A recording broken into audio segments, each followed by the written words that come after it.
एक बहुत सुंदर सा गीत है। आज माँ शैलपुत्री का आगमन है। सुंदर सा गीत है, सुनिएगा।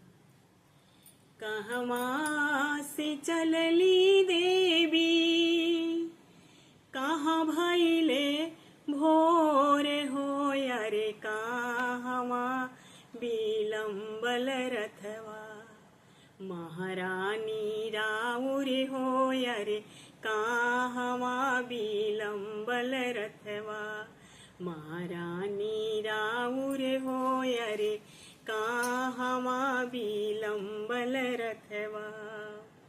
वैष्णो देवी से चलनी भक्ता,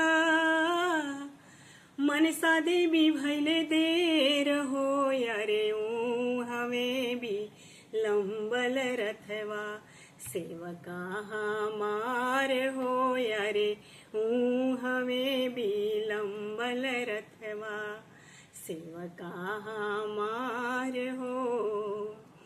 ज्वाला देवी से चलनी भक्ता, ज्वाला देवी से चलनी भक्ता, नैना देवी भैले देर हो, अरे हमें भी लंबल रथवा, सेवका हमार हो, अरे हमें भी लंबल रथवा।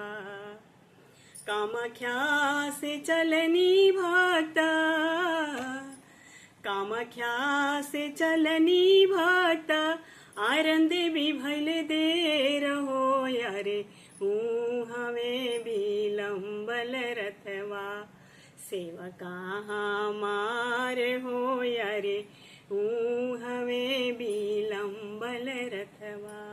भक्ति थी माँ से कैसे के पाई भी मैया तोहर दर्शनवा हो, अरे हाथ के कलशवा ले ले, बटिया निहारी हो, अरे हार फूल चुनरी लेके, अखिया निहारे हो, अरे नारियल चुनरी माला लेके, बटिया निहारी हो, अरे कहवा भी लंबल रथवा, महारानी राउर हो, अरे कहवा भी लंबल रथवा। तो माँ कहती है गंगा जमुन माँ बीचे, निमिया की डाढ़ी हो, अरे झूलता झूलनवा सेवका,